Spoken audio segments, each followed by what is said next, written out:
अस्सलाम वालेकुम, good morning. सुबह सवेरे पाकिस्तान के साथ मैं हूँ आपकी होस्ट सरवत वलीम। वो कहते हैं ना, किस नाम से पुकारूं, क्या नाम है तुम्हारा। कहते तो कि प्यार से हैं, मगर प्यार से बनाए हुए कई नाम आपकी शख्सियत पर बहुत बुरा असर डाल देते हैं। वो चाहे बिगाड़े हुए नाम हो या फिर आपके प्यार से रखे गए नाम हो। आपका असल नाम ही आपकी शख्सियत की अक्कासी करता है, आपकी पहचान बनता है। मगर जब हम प्यार से या बिगाड़ने की इस नीयत से बच्चों के नाम को दाएं बाएं कर देते हैं, कुछ ना कुछ इस तरह के नाम उनके इस तरह के अलकाबात रख देते हैं जिसकी वजह से वो मशहूर हो जाते हैं, जिसकी वजह से उनके दोस्त उन्हें उनके असल नाम की बजाय उनके बिगाड़े हुए नामों से ही पुकारते हैं। उसकी वजह से बहुत सारे बच्चों की शख्सियत मुतासिर होती है। जब हम जिस तरह से हम कहते हैं कि किसी का कोई नाम हमने रखा, वो उसकी शख्सियत पर ठीक ना बैठा या उसको सूट नहीं करता, तो वो शख्स, वो बच्चा बीमार होना शुरू हो जाता है। इसी तरह से जब किसी का असल नाम लेने की बजाय आप उसके बिगड़े हुए, मजाक से या प्यार से बनाए गए नाम को पुकारते हैं, तो वो नाम भी उस बच्चे की, उस शख्स की शख्सियत पर बहुत सारे असरात मुरतब करता है। तो कोशिश कीजिए कि जो असल नाम है, जो खूबसूरत नाम आपका एक चुन लिया जाता है आपकी पैदाइश के वक्त, उसी नाम के साथ उस बच्चे को आगे लेकर जाया जाए, वही नाम उसका आगे बढ़ सके। और जो हम मजाक से बनाए हुए नाम लेने की कोशिश करते हैं, उसमें तहकीर का अंसर कहीं ना कहीं पर मौजूद होता है और उसको बिगाड़े हुए तरीके से आपके दोस्त अहबाब आपको छेड़ना शुरू कर देते हैं, आपके अपने बहन भाई आपको तंग करना शुरू कर देते हैं, पेरेंट्स भी आपके साथ मोहब्बत का ही अंसर क्यों ना शामिल हो, आपके बिगड़े हुए नाम से ही आपको पुकारना शुरू करते हैं। तो आपके असल नाम ही आपकी शख्सियत पर असरात मुरतब करते हैं। तो कोशिश कीजिए कि किसी की तहकीर या मजाक करने की बजाय उसे उसके असल नाम से ही पुकारा जाए। तो चलिए, अच्छी बात के साथ ही सुबह सवेरे पाकिस्तान के इस एपिसोड को भी आगे लेकर बढ़ते हैं। तो हमारी हमेशा ये कोशिश रहती है कि हर वो चीज़ जो इसके लिए ज़रूरत होती है या जिसका जानना हमारे देखने वालों के लिए ज़रूरी होता है, तो उसको भी बताया जाए। और मौसम के हवाले से तो हमेशा से हमारी कोशिश रही है कि प्रोग्राम के सुबह सवेरे पाकिस्तान के आगाज़ पर ही एक अच्छी बात के साथ मौसम का अहवाल भी आपके साथ शेयर किया जाए। तो शो को आगे बढ़ाते हैं, तो आपके साथ शेयर करते हैं मौसम का अहवाल कि मुल्क के बड़े मुख्तलिफ शहरों में मौसम की क्या सूरत हाल रहेगी। तो सबसे पहले रुख करेंगे हम लाहौर शहर का। तो लाहौर के दर्जा हरारत की बात करें, कम से कम रहेगा 26 और ज़्यादा से ज़्यादा 37 तक जाएगा।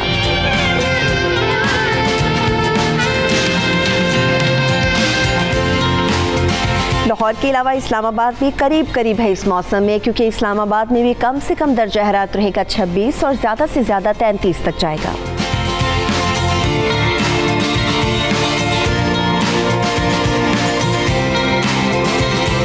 कराची के डिग्रीज कुछ हमें ज़्यादा नज़र आ रहे हैं, क्योंकि वहाँ पर कम से कम दर्जा हरारत अगर बात करें तो रहेगा 29 और ज़्यादा से ज़्यादा 33 तक जाएगा।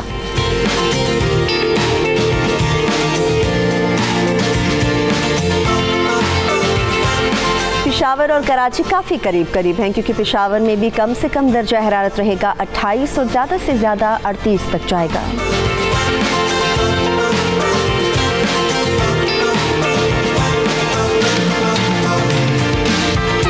लास्टली बात करेंगे हम कोयटा शहर की, जहां पर कम से कम दर्जा हरारत रहेगा 22 और ज़्यादा से ज़्यादा 38 डिग्री सेंटीग्रेड होने का इम्कान है।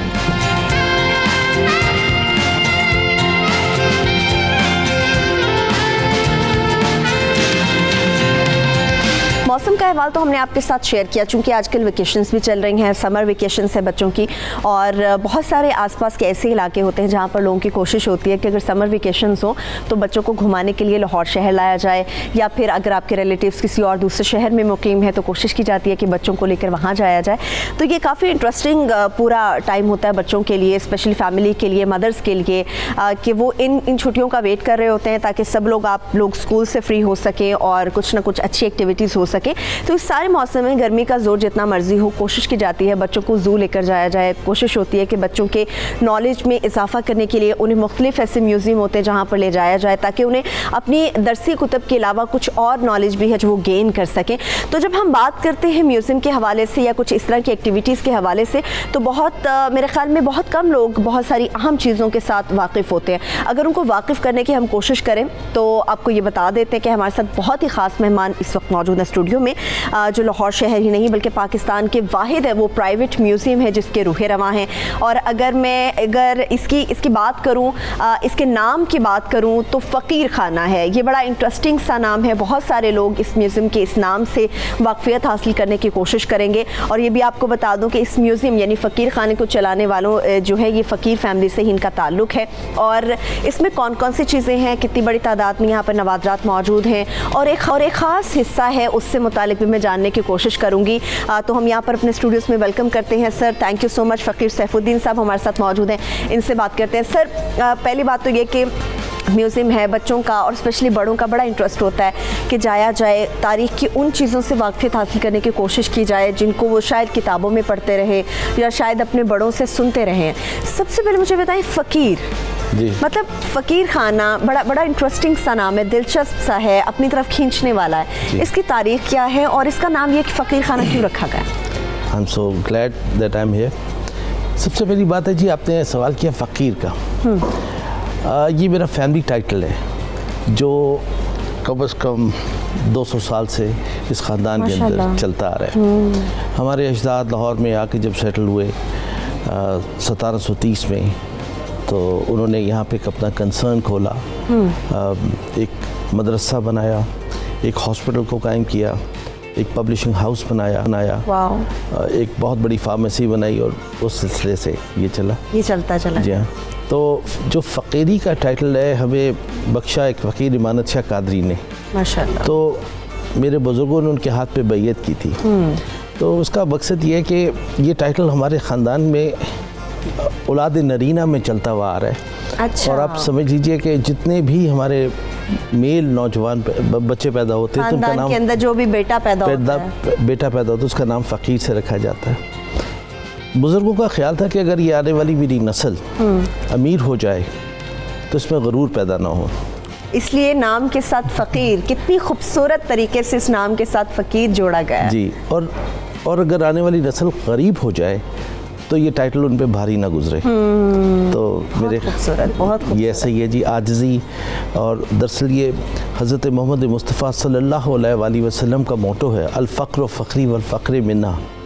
तो उस हवाले से हम लोग अपने नाम के साथ फ़कीर लिखते हैं। सैयद ख़ानदान है लाहौर के सबसे पुराने। ना गुरूर का अंसर पैदा हो सके और ना अगर खुदा न ख्वास्ता नीचे की तरफ आए तो ना ये तजलील महसूस कर सके, वो एक आजिज़ी का अंसर हमेशा फ़कीर इसलिए जोड़ा जाता है औलाद नरीना। जी ऐसे। अच्छा सर, मुझे ये आप बताएं कि ये म्यूज़ियम जो है फ़कीर खाना ये कब बनाया गया और कितनी बड़ी तादाद में टूरिस्ट हैं जो स्पेशली आते हैं और इसको एंजॉय करते हैं, इसकी तारीख़ के बारे में जानते हैं? इसकी शुरुआत आप समझ लीजिए कि 1780, 60 और 70-80 के दरमियान हो चुकी थी। मेरे बुज़ुर्गों ने लाहौर में पब्लिशिंग हाउस को कायम किया था। उस ज़माने में प्रेसेस नहीं थे, तो जितने भी लोग थे we used to rewrite the books, किताबों को हाथ से लिखा करते थे। कागज़ भी नहीं बनता था जी। तो कागज़ इंपोर्ट होता था उस ज़माने में, आप समझिए कश्मीर से और सियालकोट से। तो उन्होंने फिर कश्मीरी और सियालकोटी कागज़ियों को, कागज़ बनाने वालों को लाहौर में ही आबाद किया। बाज़ार हकीमा के सामने महल्ला कागज़ियाँ हैं, बड़ा मशहूर। तो वहाँ पे तो कागज़ भी ख़ुद बनाते थे, स्याही भी, और फिर बुक्स कलेक्ट करते थे। और उस ज़माने में जो मैन्युस्क्रिप्ट्स जिसको मखतूते कहते हैं, वो जब इकट्ठे किए तो 10,000 से ज़्यादा मखतूते थे। तो हमारी शुरुआत फ़कीर खाना की वहाँ से चलती आ रही है। 10,000 मैन्युस्क्रिप्ट्स में से आज 1800 के करीब फ़कीर खाना में महफूज हैं। माशाल्लाह माशाल्लाह, यानी कि उनको आपने ख़ुद से महफूज किया। अच्छा सर, मुझे ये बताएं कि अगर नवादरात की हम बात करते हैं तो और कौन कौन सी ख़ास चीज़ें फ़कीर खाना के अंदर देखने को मिलती हैं हमें? देखिए सर, हम लोग 3 सेंचुरीज़, आर्ट की 3 सेंचुरीज़ को रिप्रेजेंट करते हैं। 18वीं सदी ईस्वी, 19वीं सदी ईस्वी और 20वीं सदी ईस्वी। और सबसे ज़्यादा जो वहाँ पे चीज़ें मौजूद हैं मेरे ख्याल में 19वीं सदी ईस्वी की बहुत सारी हैं। ज़बरदस्त। और ये बड़ी इंटरेस्टिंग हमारी सदी थी। इस सदी में फिर एक दौर गुजरा महाराजा रंजीत सिंह का, जिनकी आजकल 180th डेथ एनिवर्सरी मनाई गई। जी बिल्कुल, अभी पिछले दिनों। एक्चुअली हम लोग अपनी तारीख़ को भूले हुए लोग हैं। हमें अंदाज़ा नहीं है कि हमारी तारीख़ कितनी रिच और हमारी तारीख़ कितनी कल्चर तारीख़ थी, क्या कमाल तारीख़ थी। तो उस हवाले से अगर देखा जाए तो ये जो म्यूज़ियम्स हैं ये अमीन है आपकी तारीख़ के। बिल्कुल ऐसा है। और हमें अपनी तारीख से सीखना है। फ़कीर खाना म्यूज़ियम में इस वक्त तो कोई तकरीबन 20,000 के करीब एंटीक्स मौजूद हैं, आर्टिफैक्ट्स मौजूद हैं, जिसमें फ़न मुसव्वरी के नादिर नमूने, मिनिएचर पेंटिंग्स जिसको हम बोलते हैं, और तमाम स्कूलों से ताल्लुक़ रखते हुए मुग़ल से लेकर और रियासती तर्ज मुसव्वरी से लेकर तमाम थॉट्स उसके अंदर आ जाते हैं। तो वो जो काम अगर आप देखें, अपने असातिज़ा का काम देखें तो अकल दंग रह जाती है। क्या क्या खूबसूरत हमारे असातिज़ा ने काम किया और we can feel proud of it. अच्छा सर, जिस तरह से आपने बात की हमें अपनी तारीख से आगाही की ज़रूरत है, अभी कितने ऐसे स्टूडेंट्स या कितनी ऐसी फैमिलीज़ आपको लगती हैं कि इस प्यास के अंदर वो इस म्यूज़ियम में आती हैं कि अपनी तारीख बच्चों को बता सकें और जो वो खुद भूल चुके हैं वो उनको याद आ सके? देखिए ऐसे कितने लोग आते हैं जिनका इंटरेस्ट हमें देखने में नज़र आ रहा होता है कि कितने खुशी से और दिलचस्पी से देख रहे हैं। देखिए सरवत, मैं तो ये बात करूँगा कि we are not connected to our roots properly. हम लोग अपनी रूट से प्रॉपर्ली कनेक्टेड नहीं है। हमारी कौम को तो ये नहीं पता कि जो मैं उर्दू बोलता, पढ़ता या लिखता हूँ तो इसके स्क्रिप्ट का क्या नाम है। बिल्कुल ठीक फरमा रहे हैं। हम कुरान पाक पढ़ते हैं मगर ये नहीं पता कि कुरान पाक के अंदर जो स्क्रिप्ट लिखा हुआ है उसका क्या नाम है, वो मफ़हूम क्या है, वो तशरीह। No not at all. मैं अर्ज़ कर रहा हूँ स्क्रिप्ट से मुराद मेरे है फ़ॉन्ट। उस फ़ॉन्ट का क्या नाम है? हाँ, ये मतलब ये एक ऐसी बात है कि जिसके लिए आपको कोई स्कूल, कॉलेजेस, ये मदरसों में जाने की या आर्ट स्कूल में जाने की ज़रूरत नहीं है। सो ये कौम भूली हुई है कि हमारे स्क्रिप्ट का क्या नाम है। हमारे स्क्रिप्ट उर्दू का नाम है नस्तालीक। बहुत ही खूबसूरत नाम है ये, लेकिन बहुत कम लोग, कम बच्चे, अब स्कूल्स में भी शायद इतनी अवेयरनेस नहीं दी जाती, बहुत कम लोग इससे वाकिफ़ हैं। ये मेरा ख्याल है बात स्कूल की नहीं है, ये घरों की तरबियत की बात है। हमने घर से सुनना था कि नस्तालीक, तो भाई आप कितनी नस्तालीक शख्सियत के मालिक है। ये दो लफ्ज़ों का मजमूआ है, तो नस्ख का और तालीक का। और शायद आज आप किसी भी नौजवान से भी ये बात करें तो उसे कभी नहीं समझ आएगी कि आपके इस जुमले का मतलब क्या है। जी, बड़ी अजीब बात है। ये जुमला को गैर नहीं है, ये हमारा अपना है और हमारे स्क्रिप्ट का नाम है ये, हमारी फ़ॉन्ट का नाम है ये, तो जिसको हम भूले हुए हैं, ये ख्याल नहीं किया। अब कुरान पाक के हवाला है तो कुरान पाक जो आपके घर में मौजूद है उसका स्क्रिप्ट का नाम है नस्ख। अब बड़े मज़े की बात है, ये नस्ख किसने ईजाद किया, कब बना था, ये कैसे बना था? क्योंकि हज़रत मोहम्मद मुस्तफ़ा सल्लल्लाहु अलैहि वसल्लम के दौर में जब कुरान पाक लिखा गया तो वो ख़त कूफ़ी में लिखा गया और 400 साल तक वो कुरान कूफ़ी में लिखा जाता था, जो सिर्फ अरबी पढ़ सकते थे और अजमी उसको नहीं पढ़ सकते थे। बिल्कुल तो ये हमारे इस्लाम के सबसे बड़े आर्टिस्ट थे इब्न बुखला, जिन्होंने ये नस्ख ईजाद किया 400 साल के बाद और कुरान को आम किया और मुख्तलिफ लोगों तक उसकी रसाई हो सके ताकि वो भी आराम से इसको पढ़ सके।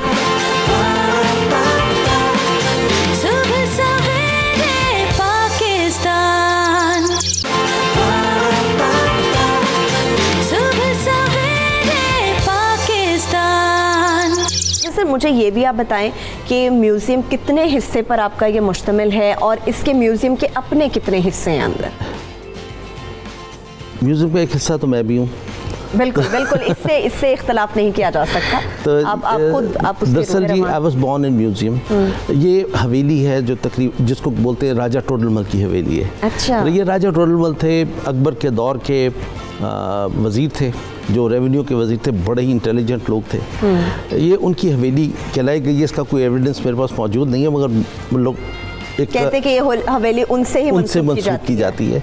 फिर 1730 में इसको मेरे बुज़ुर्गों ने एक्वायर किया था और यहीं पे रहना शुरू किया। तो बहुत बड़ी हवेली थी जिसमें 100 कमरे थे, आधा हिस्सा गिर चुका है। अच्छा। और बाकी जो हवेली है उसके अंदर मेरे दादा परदादा ने एक म्यूज़ियम कायम कर लिया था। ठीक। अच्छा सर, इसका मैंने सुना है फ़कीर खाना म्यूज़ियम के एक हिस्से को दरबार आली भी कहा जाता है। अरे वो तो बड़ी ज़बरदस्त कलेक्शन है। उसके हवाले से हमें थोड़ा सा बताएं। आपने बताया तो मेरे दरबार आली जी, दरबार हुसैनी भी नाम है उसका, दरबार आली भी, आस्ताना आलिया भी है।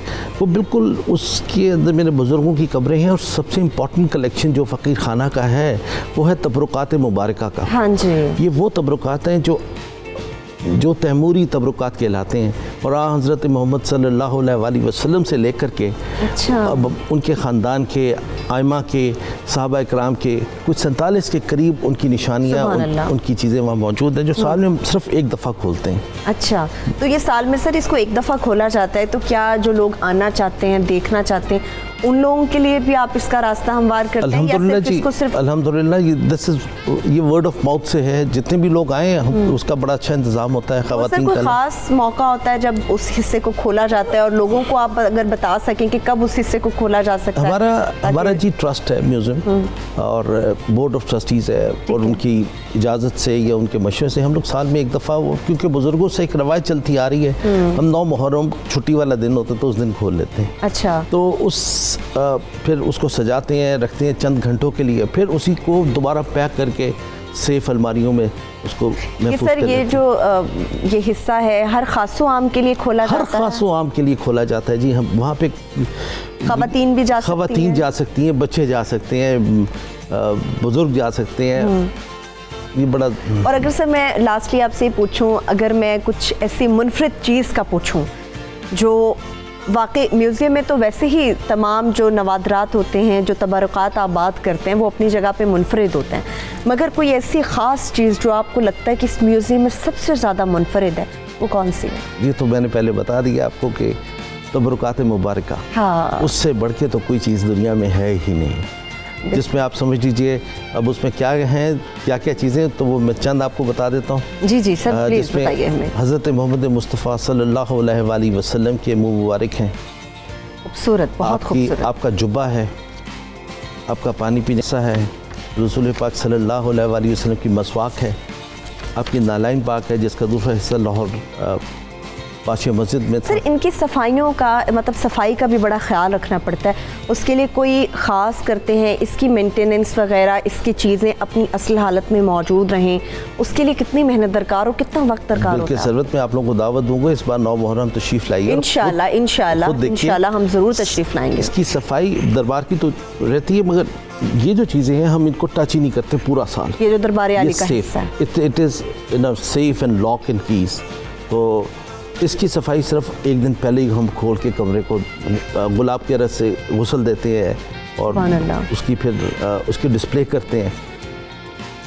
तो यानी कि ये इतना खूबसूरत अमल है जिसको सर अंजाम दिया जाता है और वो हमारे तमाम देखने वाले जो वाकई जहाँ यहाँ पर जाना चाहते हैं, फ़कीर खाना म्यूज़ियम को देखना चाहते हैं, जिस तरह से फ़कीर सैफुद्दीन साहब ने बताया कि आप आ सकते हैं, मगर अगर आप दरबार आली वो खूबसूरत हिस्सा देखना चाहते हैं तो उसके लिए सर 9 मुहर्रम का दिन आपने चुना हुआ है। सर एनी मैसेज जो हमारे देखने वालों को आप दे सकें?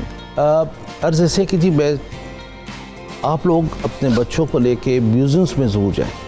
म्यूज़ियम्स में आपकी पूरी तारीख़ बिना है, म्यूज़ियम्स में आप बहुत कुछ सीख सकते हैं। आप म्यूज़ियम्स के अंदर आप बच्चों को और आने वाली नस्ल को बता सकते हैं कि उनके बुज़ुर्गों के क्या क्या काम थे, उनके फ़न पारे क्या थे, उनके सिलसिले क्या थे। उनसे एजुकेशन, इतनी ज़बरदस्त एजुकेशन हासिल होती है। मैं तो हमारे यहाँ स्कूलों और कॉलेजों के बच्चे बड़े आते हैं और अपॉइंटमेंट के साथ हम लोग म्यूज़ियम दिखाते हैं बेसिकली। अच्छा, तो बहुत सीख करके जाते हैं। ये this is the place of learning. तो अगर म्यूज़ियम से अगर आप सीखेंगे नहीं तो म्यूज़ियम का मकसद खत्म हो जाएगा। बिल्कुल ठीक, आपने बिल्कुल बजा फरमाया है सर कि ये सारी सूरत हाल इसी तरह से होती है। वो तमाम लोग जो इतनी प्यास अपने अंदर रखते हैं बाकी कि उन्हें अपने कल्चर से मुतालिक आगाही होनी चाहिए, उन्हें अपनी तारीख़ से मुतालिक उनकी बुनियादें कहाँ से जुड़ी हुई हैं, तो कोशिश करें उसके लिए अपने बच्चों को आप म्यूज़ियम लेकर जाएँ। वहाँ पर आपको तारीख़ के वो नादिर नमूने देखने को मिलते हैं, वो तारीख़ जानने का मौका मिलता है जो शायद कभी भी आपकी प्यास जो आपके अंदर होती है उसको बुझाने के लिए काफ़ी होती है।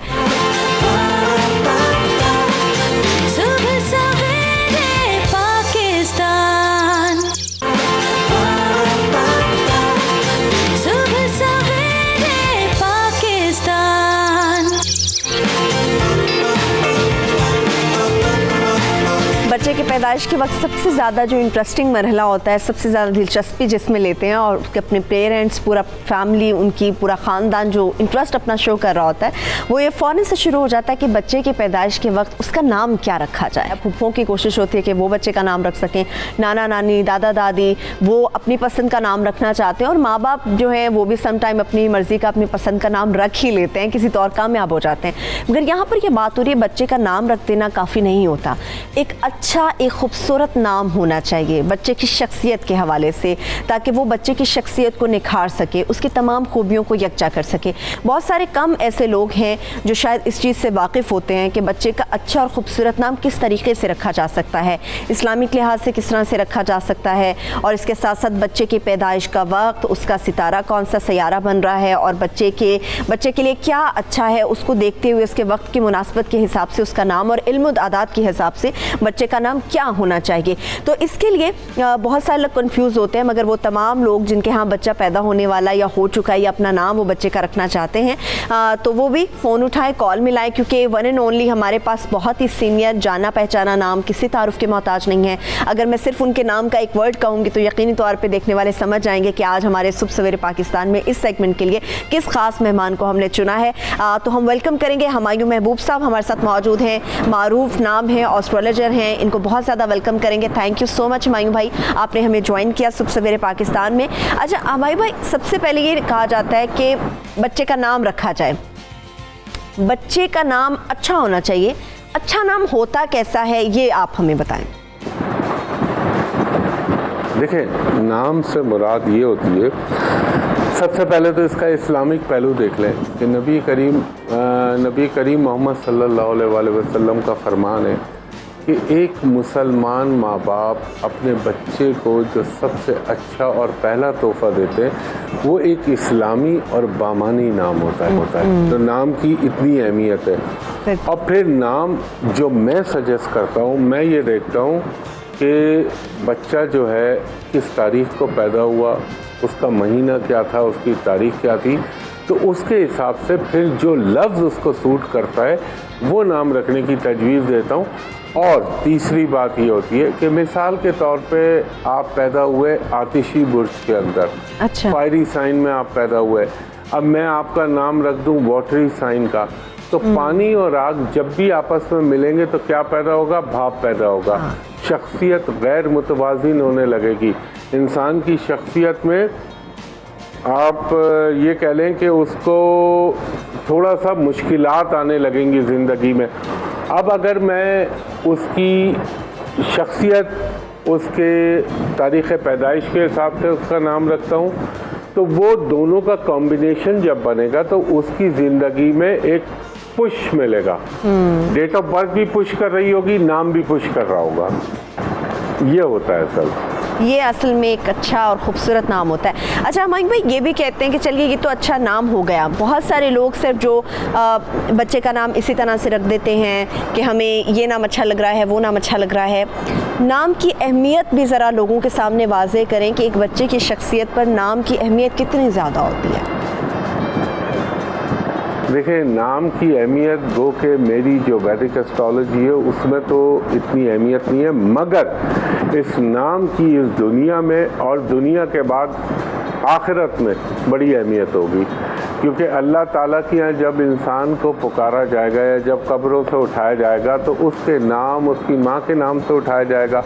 और फिर ये जो आजकल के दौर में एक ट्रेंड चला हुआ है ना कि निक नेम बना दिए, पप्पू, पप्पी, टप्पी, टप्पू, ये आप समझ लें कि ये अपने बच्चे की शख्सियत को डिस्टॉर्ट कर रहे होते हैं। और ये एक जिसे कहते हैं अच्छी खासी अल्लाह ताला ने शख्सियत दी हुई होती है, तो ये नाम जब रखते हैं तो उनकी ज़िंदगी के अंदर मसाइल पैदा होने लगते हैं। और एक बात मैं आपको और बताऊं, जो मेरा पर्सनल ऑब्जर्वेशन है, आज माशाल्लाह से इस एस्ट्रोलॉजी को करते हुए अच्छा हो गया कि नाम का एक तो शुरू के 5 साल तक बहुत असर होता है। अच्छा, फिर नाम का 42 साल के बाद इंसान की शख्सियत पे अच्छा खासा असर होता है। और वैसे अगर देखा जाए तो इंसान की किस्मत पे तकरीबन, क्योंकि date of birth, time of birth तो अपनी जगह है जो उसके जायके या उसकी कुंडली के लिए रिक्वायर्ड होता है, लेकिन नाम का पूरी ज़िंदगी में जो उमूमन मेरा ऑब्जर्वेशन और एक्सपीरियंस है वो 20 से 25% असर इंसान की शख्सियत और किस्मत पे पड़ता है। सही है, ठीक है। अच्छा हुमायूं भाई, हमारे साथ एक कॉलर भी मौजूद है, उनसे भी साथ साथ बात कर लेते हैं।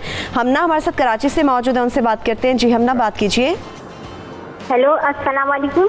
वालेकुम अस्सलाम। कि मुझे ना इनसे बात करनी है। मेरा बेटा है, उसका नाम हंजला है, हंजला नाम रखा है। उसकी है ना 5 अगस्त को पैदा हुआ था, जुमरात के दिन 5:30 बजे। उसको गुस्सा बहुत आता है, पढ़ाई से बिल्कुल वो बेचारे, पढ़ने में बहुत अच्छा है, एक्टिव भी है वो, मगर वो पढ़ने से बहुत भागता है और है ना गुस्सा बहुत आता है, बदतमीजी बहुत करता है, यानी कि बड़ों के साथ। छोटा है अभी, तकरीबन 8 साल का है वो। तो मुझे ये पूछना था, ये नाम इस पे सही है हंसला, और प्यार में मैं इसको टीपू कहती। अच्छा मेरी बहन, हम ना आप हमारे साथ मौजूद रहिए, हुमायूं भाई आपको सुन रहे हैं। जी हुमायूं भाई, ये इसकी डेट ऑफ बर्थ क्या बताई इन्होंने? 5 अगस्त जुमेरात का दिन शाम 5:30 बजे ये बच्चा पैदा हुआ। देखें, इन्होंने नाम तो जाहिर है मेरे पास लैपटॉप नहीं होता, फिर पूरी उसकी किस्मत देख लेता, लेकिन ये कि नाम बुरा नहीं है, लेकिन जो 7 उर्फियत इन्होंने रखी हुई है ना, ये गलत है। हुंजला की बजाय आप इसका नाम हमजा रख सकती हैं, हुमायूं रख सकती हैं, हाशिम रख सकती हैं, या हामिद रख सकती हैं, ये रख लें। क्योंकि माफ़ कीजिएगा, हलवे वाली जो है ना, उससे आप नाम रख लें तो इसका अदद थोड़ा सा हैवी हो जाएगा। और दूसरा, ये बच्चा आपने खुशकिस्मती से इसका नाम का पहला वर्ड तो आपने बिल्कुल सही रखा है, लेकिन सिर्फ नाम को थोड़ा सा तब्दील कर लें। और जहाँ तक आपने गुस्से की बात कही, तो गुस्से के लिए सबसे आसान तरीका है, अल्लाह का एक इसमें इलाहिया है, अर्रऊफ़ो, या रऊफ़ो या रहमानो या रहीमो। रोज़ाना एक तस्बीह पढ़ के इस पर फूंक दीजिए, इंशाअल्लाह ताला ये सही हो जाएगा। और अगर आप चाहती हैं कि ये फर्मा बरदार बन जाए, ये तो मैं फॉर एवरीवन बता रहा हूँ, अव्वल व आखिर दुरूद पढ़ के, और तकरीबन इसमें 9 मरतबा सूरह अल-क़ारिया और सूरह अल-कुरैश पढ़ के इंशाअल्लाह ताला आप बच्चे पे फूंक दें। अल्लाह ने चाहा तो पंचन पाक के सत्ते बच्चे का गुस्सा भी सही हो जाएगा और उसके अंदर नाफरमानी की आदत खत्म होने लगेगी इंशाल्लाह। नेक्स्ट कॉलर हमारे साथ मिसेस ताहिर मौजूद है, उनसे भी बात कर लेते हैं। जी मिसेस ताहिर, बात कीजिए। जी अस्सलाम वालेकुम। वालेकुम अस्सलाम। जी मैं हुमायूं भाई से बात करना चाहती हूँ। जी हुमायूं भाई सुन रहे हैं, आप बात कीजिए। जी बहन, बोलिए। मैं प्रोग्राम की तारीफ करना चाह रही हूँ। मिसेस ताहिर की आवाज़ हम तक ठीक तरीके से नहीं पहुंच पा रही, दोबारा से उनसे रब्ता बहाल होगा तो बात करेंगे। मिसेस बिल्कुल हुमायूं भाई, हमारे साथ एक और कॉलर है मिसेस ज़ीशान, उनसे भी बात कर लेते हैं। जी मिसेस ज़ीशान, बात कीजिए। हेलो अस्सलाम वालेकुम। वालेकुम अस्सलाम। मेरा नाम रुखसाना ज़ीशान है जी। मेरा ये मसला है कि मेरा बेटा है, ये 7 जून 2002 में पैदा हुआ, 10:30 बजे रात को, हफ्ते की रात जी। तो ये थोड़ा जिद्दी है, वो है जीनियस है, लेकिन ये है कि बात बहुत कम मानते हैं। अच्छा ठीक है, कम मान। अच्छा, इसका आपने कहा इसका ये पैदा हुआ 7 जून को, आपने इसका नाम क्या रखा है? इसका नाम हसन ज़ीशान। नाम क्या रखा है आपने? हसन ज़ीशान। अच्छा, अब देखिए, नाम तो हसन तो बहुत मुतबर्रिक नाम है, मगर बात ये कि आया, ये तो खैर मुक़द्दस नाम है, वो चीज़ एक तरफ, लेकिन आपका जो बच्चा पैदा हुआ है 7 जून को, आपको मैं, अब जाहिर है उम्र तो थोड़ी बड़ी हो गई, नाम चेंज करना मुश्किल होगा, तो आप इसका नाम बी या डब्ल्यू, इंग्लिश का बी या डब्ल्यू, जिसे उर्दू में आप कह लें वाओ रख लें। आप इसका नाम बी से रख सकती हैं। अच्छा, अब नाम आप तब्दील कराएं ना कराएं, लेकिन इसकी कॉलिंग रख लें, यानी उर्फियत रख लें, बी से, डब्ल्यू से, बी से। और दूसरी चीज़ ये है कि देखिए, एक बात मैं आज बड़े काम की पूरी जनरल पब्लिक पे टिप दे रहा हूँ, हमेशा उस नाम का बच्चे के ऊपर असर ज़्यादा होता है जो नाम उसकी माँ, उसकी बहन बड़ी, उसकी खाला, उसकी नानी उसको कॉल करे। जो मैटरनल साइड से कॉलिंग होती है उस नाम का शख्सियत पे और हमारे इस्लामी लिहाज से भी उसके ज़्यादा असरात होते हैं। आपने देखा होगा ना खातून, हमेशा बच्चे से ये क्यों पूछा जाता है कि उसकी मादरी ज़ुबान क्यों है, मादरी ज़बान क्या है? ये क्यों नहीं पूछा जाता कि इसकी पिदरी ज़बान क्या है, बाप की ज़बान क्या है? वो पसे पुष्ट चली जाती है। तो माँ की ज़ुबान बच्चे के जिस्म में, उसके दिमाग में सबसे पहले आती है। इसी तरह जो माँ कॉल करती है बच्चे को, उस नाम का असर बच्चे पे सबसे ज़्यादा होता है।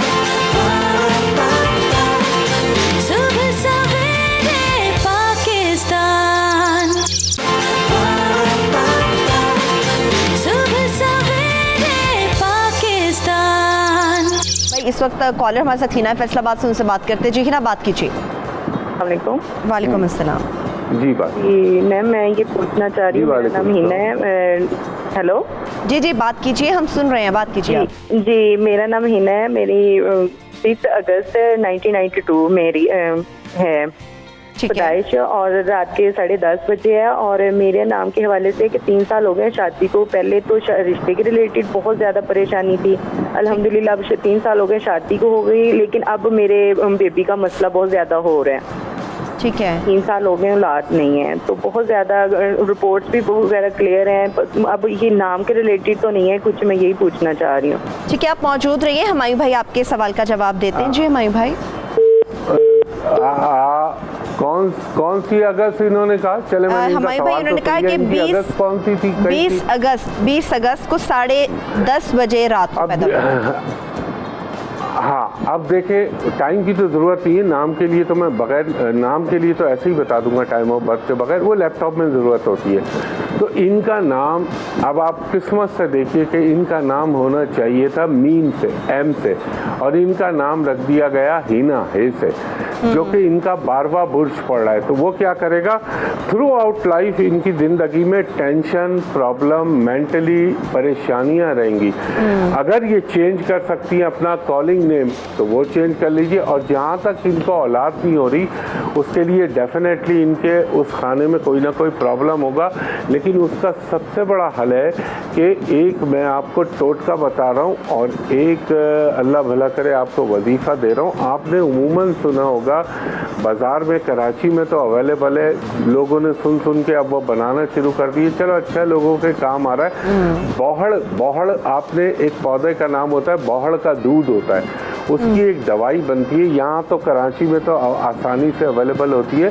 वो ला औलाद जोड़ों को वो दी जाती है, लेकिन आप अगर वो इस्तेमाल करें, उसके ऊपर आपने क्या करना है, अगर वो ना भी करें तो दूध पे, पानी पे आपने पढ़ना है अव्वल व आखिर दुरूद इब्राहिमी 11 मरतबा, दरमियान में 101 मरतबा पढ़ना है, या मुसब्बिरो, या बारियो, या खालिको, या रहमानो, या रहीमो, और 41 मरतबा सूरह कौसर और 41 मरतबा सूरह इखलास पढ़ के अल्लाह ताला से बसत्ते पंचन पाक औलाद के लिए दुआ करें। इंशाअल्लाह अगर दुआ औलाद आपके मुकद्दर में लिख दी गई है तो आपको हर कीमत पे अल्लाह ताला औलाद से नवाज़ेगा इंशाअल्लाह ताला। इंशाअल्लाह। एक और कॉलर हमारे साथ बाज़गा भी मौजूद है, उनसे भी बात करते हैं। जी बाज़गा, बात कीजिए। वालेकुम अस्सलाम। जी मेरा नाम बाज़रा इम्तियाज़ है और मैं लाहौर से बात कर रही हूँ। जी बात कीजिए। मेरी शादी को 10.5 साल हो चुके हैं और मेरा भी यही मसला है कि मैं अभी तक औलाद की नेमत से महरूम हूँ। डॉक्टर्स कहते हैं कि मैं बीमार हूँ, मेरी काफ़ी प्रॉब्लम्स है। मैंने हर तरह की कोशिश की है, मेडिसिन भी बहुत खाई है, दरबारों वगैरह पे भी गई हूँ, लेकिन मुझे कोई फाका नहीं हुआ। अच्छा, अभी हुमायूं भाई ने बताया, मजीद भी पूछ लेते हैं। हाँ देखिए, आप दरबारों की जो बात कर रही है, मैं एक बात बताऊं आपको, अगर कभी आपको मौका मिले तो कराची में मेरा ऑफिस पे कॉल कर लीजिएगा। और एक चीज़ खातून ज़रा बोल दीजिए, मैंने रिक्वेस्ट भी की थी कि ना आपके शहर में मेरे नाम से फेक आईडीज़ चल रही हैं चीटरों की। जी बिल्कुल, जो मैं इंटरनेट पे, सोशल मीडिया पे बिल्कुल इंटरटेन नहीं करता, वो चीटर बैठे हुए हैं। तो मुझ तक मेरा ऑफिस है, या मेरे चैनल पे आप कर सकती हैं कॉल, या यहाँ कर सकती हैं। अब आप सुने, आपको जो दरबारों पे जाना चाहिए, बिल्कुल जाना चाहिए। और दूसरी चीज़ ये, मैं भी लोगों को सजेस्ट करता हूँ, आपके लाहौर में तो बेशुमार बीबी पाक दामन रहमतुल्लाह अलैह हैं, हज़रत गंज बख्श अली हिजवेरी रहमतुल्लाह अलैह, मियाँ मीर रहमतुल्लाह अलैह। पंजाब तो भरपूर है, फर्टाइल है सूफियों के हवाले से। तो यहाँ जब आदमी जाता है तो होता क्या है, ये वो वली अल्लाह होते हैं जिन्होंने फना फिल्ला की मंजिल पे पहुँचे हुए होते हैं। हम लोग बहुत घटिया ईमान के लोग होते हैं। तो ये इनके मज़ारात पे अल्लाह ताला की अनवार व तजल्लियात का हर वक्त नुज़ूल हो रहा होता है। तो इंसान जब जाता है अपने गलाज़त भरी रूह को लेके, तो वहाँ कुछ, जैसे मैं आपको कहूँ खातून आप बारिश में बाहर निकले, आप छतरी भी ले लें, कहीं ना कहीं बूंद तो पड़ जाएगी आपके जिस्म के ऊपर, है ना। तो इसी तरह उनके नूर की किरणें आपके जिस्म पे मुरतब होती है, तो नेगेटिविटी का ऑरा टूटने लगता है, ये वजह होती है। और मांगा सिर्फ अल्लाह ही से जाता है, लेकिन सत्य से या उनके वसीले से अल्लाह ताला रहम फरमा दे। एक चीज़, दूसरी चीज़ खातून, डेफिनेटली मैंने अभी लैपटॉप तो नहीं है, लेकिन मेरा जो दिमाग कह रहा है वो डेफिनेटली आपके जो खाना है इत्फाल है, यानी जो आपका हाउस ऑफ किड्स है, उसके अंदर डेफिनेटली कोई मैलेफिक प्लैनेट बैठा हुआ है जो आपके अंदर बच्चे को कंसीव नहीं होने दे रहा। तो इसका एक मैं और टोटका बता रहा हूँ।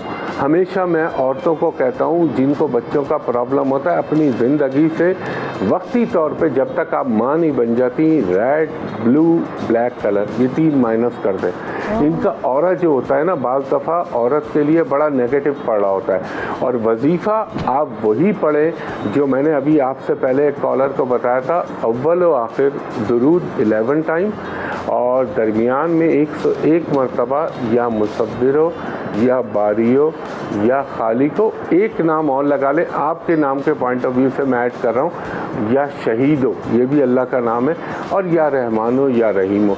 ये जो 2 आखिर में अल्लाह के नाम बोलो ना, इनके पीछे बड़ी कमाल बातें हैं। और 11 मरतबा, 41 मरतबा सूरह इखलास और 41 मरतबा सूरह कौसर पढ़ के अल्लाह ताला से दुआ करें।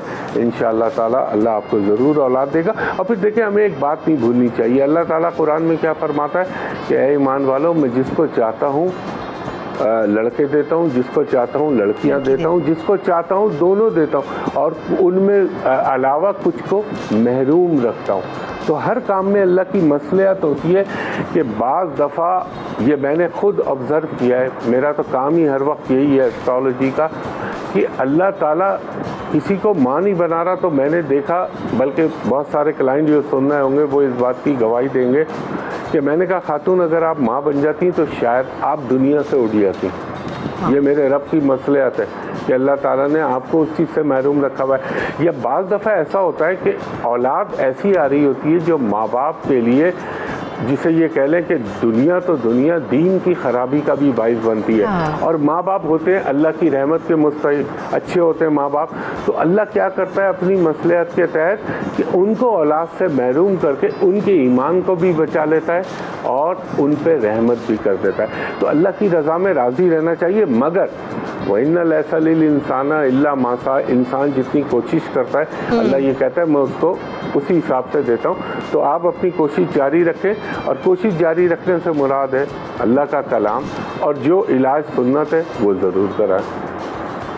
बिल्कुल, अल्लाह के कलाम में बड़ी बरकत है। मायूसी तो वैसे कहते हैं कुफर है, गुनाह है, मायूस नहीं होना चाहिए। बेशक अल्लाह ताला के किसी ना किसी काम में कोई ना कोई मसलहत होती है।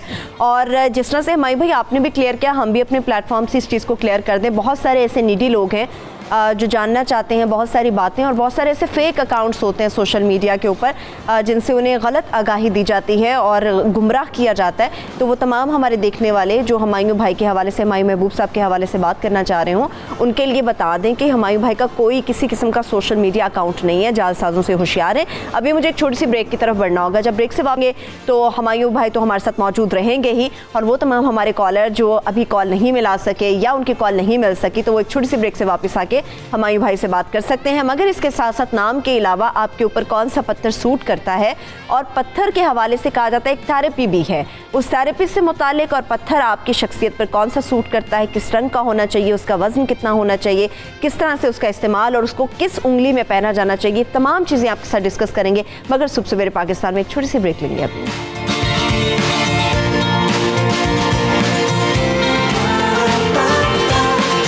सुबह सवेरे पाकिस्तान।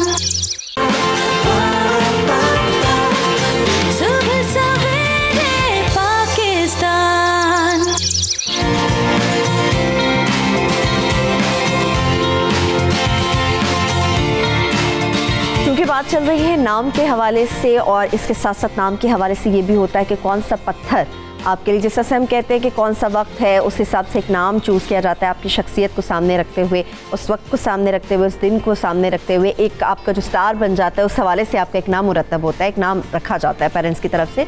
मगर ये भी होता है कि आपके नाम के साथ, आपकी शख्सियत के साथ कुछ पत्थर होते हैं, लेकिन ये देखना बड़ा ज़रूरी होता है कि वो पत्थर आपकी शख्सियत पर मवाफिक आ रहे हैं या फिर गैर मवाफिक हैं आपके लिए, वो आपको यानी कि सूट कर रहे हैं या आपको नहीं सूट कर रहे हैं। मगर इसके साथ साथ बहुत सारी ऐसी चीज़ें हम देखते हैं, बहुत सारी बीमारियां, जैसे से हम डॉक्टर के पास जाते हैं, बहुत सारे इलाज कराते हैं अपने को बीमार हो जाएं, मगर कहते हैं कि जो आपके स्टोन्स होते हैं, आपकी शख्सियत के हवाले से जो एक ख़ास स्टोन होता है आपका, उससे भी थेरेपी होती है, उससे भी बीमारियों का इलाज किया जाता है और वो आपकी शख्सियत पर कुछ ना कुछ असरात मुरतब करता है। मगर इसके अलावा जिस तरह से हम देखते हैं कि शायद बहुत सारे लोग होते हैं जिनको अपना डेट ऑफ बर्थ याद नहीं होता, तो वो यही चाहते होते हैं कि उनको कौन सा पत्थर मवाफिक है या जो उनको पत्थर है वो सूट नहीं करेगा, और वो पत्थर पहनने के शौकीन भी होते हैं।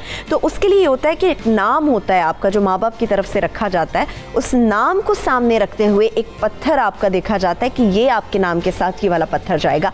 तो वन एंड ओनली जिस तरह से हमने कहा था, हुमायूं महबूब साहब हमारे साथ मौजूद रहेंगे इस पूरे सेगमेंट में भी, मगर इसके साथ साथ हमारे साथ स्टूडियोज़ में कुछ और भी गेस्ट मौजूद हैं, और आपको मेरे सामने जो पड़ी हुई टेबल है और इसके अलावा सामने वाली टेबल पर भी बहुत सारे स्टोन्स भी नज़र आ रहे होंगे, और ये भी हम आपके साथ शेयर करेंगे कि ये स्टोन्स क्या हैं, किस लिए हैं और इनके साथ क्या काम किया जा सकता है। हमारे साथ हसन यासीन साहब मौजूद है। Thank you so much Hasan साहब। अगर हसन साहब की मैं बात करूं तो ये जेम थेरेपिस्ट हैं, यानी कि जो स्टोन्स के साथ थेरेपी की जाती है या हम बीमार हो जाते हैं तो हमारे जिस्म की बॉडी को, हमारे को नॉर्मल रखने के लिए एक थेरेपी की जाती है, इन जेम्स के साथ बीमारियों का इलाज होता है, वो हसन साहब से जानेंगे। मगर मेरे जो दूसरे मेहमान हैं उनका नाम भी मोहम्मद हसन ही है, मगर उनका ये काम है कि वो एक्सपर्ट हैं जेम स्टोन के हवाले से। जैसे कि आपको बहुत सारे लोग हैं अपना डेट ऑफ बर्थ भूल जाते हैं, आपका नाम जो रखा गया है, आपके नाम के साथ कौन सा पत्थर आपके लिए सूटेबल होता है, ये हम जानेंगे मोहम्मद हसन से। मगर सबसे पहले हम बात करेंगे हसन यासीन साहब से। अच्छा हसन यासीन साहब, ये मैं देख रही हूँ बहुत सारे पत्थर हैं, इसमें बहुत सारी आपने ज्वेलरी भी रखी हुई है, तो ये होता क्या है? मतलब मुझे इसका कभी नहीं पता, या मैंने कभी नहीं बहुत ज़्यादा सुना कि जी जेम के साथ भी आपकी थेरेपी हो जाती है, बीमारियों का इलाज होता है, तो ये कैसे मुमकिन होता है और इसका किस तरह से आपको पता चलता है कि किसके लिए आपने कौन सा पत्थर किस काम के लिए लगाना है? अच्छा जी, अस्सलाम वालेकुम। सबसे पहले तो आपको ये समझने की ज़रूरत है कि जो पत्थर हैं, जेम स्टोन्स हैं, इन सब के अंदर ये केमिकल्स होते हैं, मिनरल्स होते हैं जो हमारी बॉडी में भी होते हैं। और इट्स जस्ट लाइक जिस तरह आप विटामिन्स जो हैं आप यूज़ करते हैं जिनमें डिफरेंट किस्म के मिनरल्स हमारी बॉडी में भी हैं, और जिस तरह फॉर एग्जांपल जिंक हो गया, पोटेशियम हो गया, डिफरेंट चीज़ें जो हमारी बॉडी में मौजूद हैं, डिफरेंट आदाद हैं उसके, डिफरेंट तादाद में हैं। अब ऐसा है कि जिस तरह स्टोन्स हैं वो भी अल्लाह के बनाए हुए हैं, हज़ारों साल ज़मीन के नीचे रहे और वहाँ से ये निकले और अल्लाह की नेमतों में से एक हैं, और हर स्टोन के अंदर एक डिफरेंट केमिकल कॉम्पोजिशन होती है। ठीक है, अब अगेन ये एक लंबी हो जाएगी डिटेल, बट इन शॉर्ट हमें आपकी बॉडी में कोई डेफिशिएंसी होती है तो कोई एलिमेंट आपकी बॉडी में डेवलप होना शुरू हो जाती है। तो लेट्स से आपकी बॉडी में किसी एक सॉल्ट की डेफिशिएंसी है तो कोई एक प्रॉब्लम होना शुरू हो जाएगा। वो इसलिए भी हो सकता है कि आपको एक सर्टेन डाइट पसंद है, आप सर्टेन डाइट में चीज़ें खाना पसंद करते हैं, सब्जियां कुछ पसंद नहीं करते, कुछ चीज़ें आप खाते हैं, आपका एक डाइट प्लान है, एक पैटर्न है बचपन से, और उसके नतीजे में क्या होता है कि कुछ चीज़ें आपकी डेफिशिएंसी हो जाती है आपकी बॉडी में कुछ केमिकल्स की। आज उसका जो हमें नॉलेज है उस हिसाब से फिर हम उनको वो स्टोन सजेस्ट करते हैं जो उन केमिकल्स या उन मिनरल या सॉल्ट्स में उसकी ज़्यादा होती है। ठीक है, यानी कि आपकी बॉडी के अंदर जो डेफिशिएंसी है उससे पूरी की जाती है। हाँ जी, और उसमें यह है कि वो जब स्टोन आपको पहना दिया जाता है तो आप अगेन ये देखना होता है कि आपने डिफरेंट जिस्म के, जैसे आप हाथ में पहन रहे हैं तो आपकी हमारी हर उंगली जो है एक सर्टन ऑर्गन या एक सर्टन उसको सपोर्ट कर रही है। जिस तरह ये थर्ड है आपकी, तो ये आपके हार्ट को जा रही है, तो ये हर एक का एक सर्टन फंक्शन है। तो इसलिए अब आपको अंगूठी भी जब पहनते हैं, जिस तरह लोग वेडिंग रिंग भी पहनते हैं, और जिस तरह एक ट्रेंड है तो वो तीसरी उंगली में पहनते हैं वेडिंग रिंग, जिसे कहते हैं वेडिंग फिंगर। इसकी कोई रीज़न है, यहाँ से भी आपकी आर्टरीज डायरेक्टली जो है ना वो हार्ट में जा रही हैं, कनेक्टेड हैं। सो एक्यूपंक्चर वगैरह भी जब करते हैं वो भी इस फिंगर को ज़्यादा इसी तरह अगर कोई इशू हो, तो अब हम देखते हैं कि किसी को कोई प्रॉब्लम है, उस प्रॉब्लम से रिलेटेड फिर हम बताते हैं कौन सी फिंगर में पहनना है, कैसे पहनना है, कौन सा स्टोन पहनना है और क्या। और अगेन जो स्टोन आप पहनेंगे, ठीक है, उस स्टोन की एक तो हमें ये देखना होगा कि आपको कितने साइज का, कितने वेट का स्टोन ये भी बड़ा इंपॉर्टेंट कैरेट, कितने कैरेट का, इससे वाकिफ नहीं होते कि इसका भी एक साइज होता है और किस तरह से जड़ा हुआ होना चाहिए। उसी तरह ही है ना, जिस तरह फॉर एग्जांपल किसी को फ्लू हो गया या किसी को कोई छोटी बीमारी हो गई या कुछ हो गया, तो अब उसको वो डॉक्टर कहता है कि यार 3 दिन की डोज खानी है और इस डोज इतने mg होनी चाहिए। हाँ, बिल्कुल एग्जैक्टली इसी तरह ही है कि वो जो हम आपको बताएंगे कि आपकी एलिमेंट के हिसाब से हम कहेंगे कि आप ना 8 कैरेट का स्टोन पहने या 4 कैरेट का पहने या 5 का पहने या 5 से थोड़ा ऊपर पहने, तो वो हम उसकी कैलकुलेशन घर के बताते हैं और हम आपको बताते हैं कि ये आपने इतनी देर तक के लिए पहनना है या उस पे जो भी हमें ठीक है। मतलब बहुत सारी, अच्छा हसन यासीन साहब, बहुत सारी ऐसी स्वेयर किस्म की बीमारियां भी होती हैं, उसमें मैं बात करूँगी कि लोग उसमें कितने कनेक्टेड होते हैं इन स्टोन्स के साथ, इस किस्म की स्टोन की थेरेपी के साथ कि बीमारी का इलाज हो सके। मगर जिस तरह से स्टोन की बात चल रही है, तो हमारे भाई अभी आपने भी गुफ्तगू सुनी, अच्छा हमारे भाई इस तरह से होता है, बच्चा जब पैदा होता है उसका एक ख़ास स्टोन होता है कि जी ये उसका स्टोन है, हमें पता होता है कि ये इसको सूट कर जाएगा। अच्छा बहुत सारे लोग हैं हमारे भाई जिन्होंने एक हाथ में कई स्टोन्स पहने हुए होते हैं, उसकी क्या वजह होती है? मतलब शख्सियत पे तो आपकी एक सूट कर रहा होता है, मगर बहुत सारे लोग शायद हम देखते हैं कि बहुत सारे कामों के लिए इसमें ये पहन लिया, दूसरी फिंगर में ये पहन लिया, 5 उंगलियां उनकी भरी हुई होती हैं, उसका क्या कोई नेगेटिव इम्पैक्ट नहीं आता आपकी शख्सियत पे? बिल्कुल, मैं आपको बताता हूँ। देखें, अल्लाह ताला ने कायनात में आवाज़ दी। जी हमारी भाई मैं सुन रही हूँ आपको। आवाज़ दी। अच्छा आप सुनिए, देखिए अल्लाह ताला ने कायनात में कोई भी चीज़ जो है ना वो बेमसरफ और बेफ़ायदा नहीं पैदा की है। पत्थर की अपनी अहमियत है, एक पत्थर आपके पाँव के नीचे, एक पत्थर आपकी उंगली में, एक पत्थर आपके सर के ताज बन के मलका एलिज़ाबेथ, क्वीन एलिज़ाबेथ के लगा हुआ है कोहिनूर हीरा, एक पत्थर आप जो है क्या कहना चाहिए हजर अस्वद है, जो इतना मुक़द्दस है कि हर ज़ायरीन और हाजी को उसको बोसा देना पड़ता है। एक पत्थर मकाम इब्राहिम में जो सैयदना इब्राहिम अलैहिस्सलाम का नक्श पाओ उस पर नक्श है, उसको लोग बोसा देना अपनी सादत समझते हैं। तो खाना काबा का पत्थर है, तो हर एक की अपनी अहमियत है। लेकिन पत्थर कब पहनना चाहिए, क्यों नहीं पहनना चाहिए, क्यों पहनना चाहिए? पत्थर अगर आप मेरे इल्म के हवाले से बात करती, मैं बहुत कम सजेस्ट करता हूँ। और जब मैं देखता हूँ कि जायके के अंदर जैसे कि अगर किसी की केमिकल कंपोजिशन में थोड़ी सी डिफिशियंसी आ रही है, तो मैं कहूँगा कि आप फलां स्टोन पहन लें, और अगर ज़रूरी हुआ। और अगर ऐसा होता है कि मैं ये देखता हूँ कि अल्लाह ताला सब कुछ अल्लाह करता है, लेकिन अल्लाह ने हर चीज़ के एक अपने अपने उसी के हुक्म से असरात पैदा होते हैं। मिसाल के तौर पर मैं देखता हूँ कि यार इसकी किस्मत में ऐन मौके पे आने के वक्त कोई ना कोई रोड़ा अटक जाता है, तो मैं कहूँगा ये अल्लाह का नाम पढ़े और ये स्टोन आप फला वक्त फला घड़ी में पहन लीजिए, इसको पहन लीजिए। ये कोई वो पत्थर काम नहीं करेगा। होता क्या है, जो पत्थर के ऊपर कॉस्मिक रेज पड़ रही होती है वो इंसान की बॉडी के अंदर सलाहियतों को या तो इन्हांस कर रही होती है या डिटोरिएट कर रही होती है। और दूसरा, मैं उस वक्त तक पत्थर सजेस्ट नहीं करता जब तक मेरे पास उसकी सही डेट ऑफ बर्थ और टाइम ऑफ बर्थ ना हो, क्योंकि नामों पे लोग पहनते हैं, बहुत सारे लोग पहनते हैं। मैं कम से कम नाम पे नहीं, मैं date of birth time of birth के ऊपर सजेस्ट करता हूँ। और ये आपका सवाल के लोग 4-4 और 5-5 पहन लेते हैं, वो आप समझ लें कि जिस तरह इंसानों में एक जगह पे आप 5 लोगों को जमा कर देंगी तो ज़्यादा इख्तलाफात होंगे। ये अपनी शख्सियत के अंदर जो है ना बिगाड़ पैदा करने वाली बातें होती हैं कि आप एक दूसरे के अगेंस्ट पत्थर को टकरा रहे हैं। हाँ, अब देख रही होंगी आप स्क्रीन पे, आपको नजर आएगा ये मैंने भी 3 स्टोन पहने हुए, बिल्कुल, लेकिन इसके पीछे कुछ वजूहात है। इसमें से 2 स्टोन इसलिए मैंने पहने हुए कि मैं बॉर्डर लाइन पे था डायबिटीज की, तो मैंने उसको कंट्रोल करने के लिए।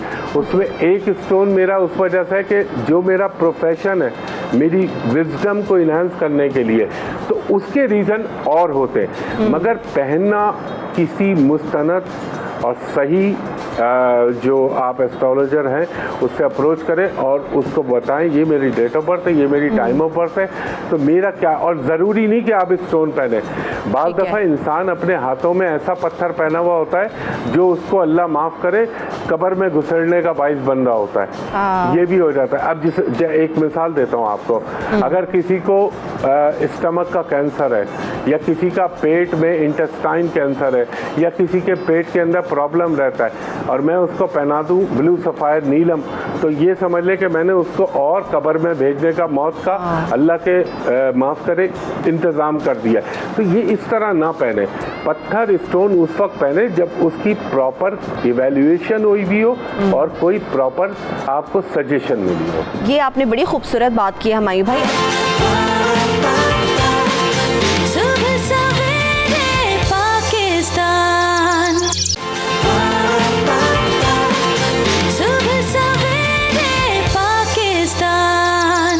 अक्सर ही हमें ऐसे लोग मिलते हैं, या वो बेचारे भी होते हैं जो कहते हैं कि यार मुझे मेरी अम्मी ने बताया था फलाने दिन को पैदा हुआ था, लेकिन मुझे कंफर्म नहीं है। तो ये आपके लिए किस तरह से मुमकिन होता है कि एक शख्स जिसकी आपको तारीख़ पैदाइश नहीं पता, जिसके आपको दिन का नहीं पता, जिसके आपको वक्त का नहीं पता, और आप उसके लिए स्टोन सजेस्ट कर देते हैं, ये कैसे मुमकिन होता है? देखिए, इसमें बेसिकली होता ये है कि जिस तरह अभी हुमायूं सर ने बात की, वो जितनी भी बात कर रहे थे वो बता रहे थे एस्ट्रोलॉजी के हिसाब से।